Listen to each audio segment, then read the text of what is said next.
हम पूनम कर्ण अपन मिथिला अपन मैथिली चैनल में सबके प्रणाम करै छी। आइ हम एकटा भगवती गीत गाबऽ जा रहल छी। नीक लागत तऽ गीत के लाइक करब, कमेंट में सेहो जरूर लिखब, चैनल के सब्सक्राइब कऽ देबै।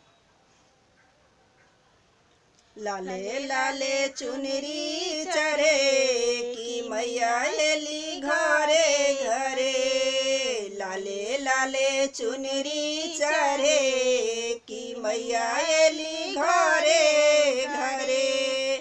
मैया तने पर चुनरी शोभे, मैया तने पर चुनरी शोभे।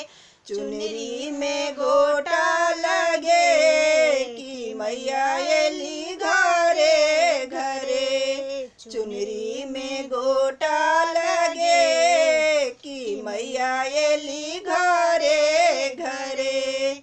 लाले लाले चुनरी चढ़े कि मैया एली घरे घरे, लाले लाले चुनरी चढ़े कि मैया एली घरे घरे।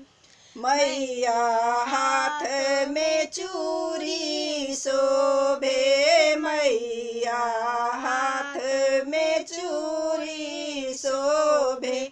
चूड़ी में कंगना लगे कि मैया एली घरे घरे, चूड़ी में कंगना लगे कि मैया एली घरे घरे।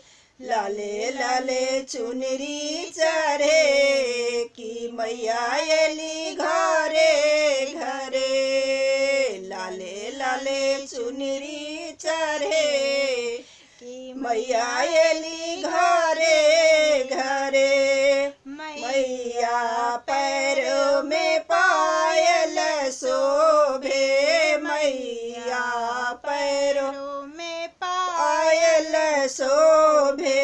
लाले महाबर लगे कि मैया एली घरे घरे, लाले महाबर लगे कि मैया एली घरे घरे। लाले लाले चुनरी चढ़े कि मैया एली घरे घरे, लाले लाले चुनरी चढ़े कि मैया एली घरे।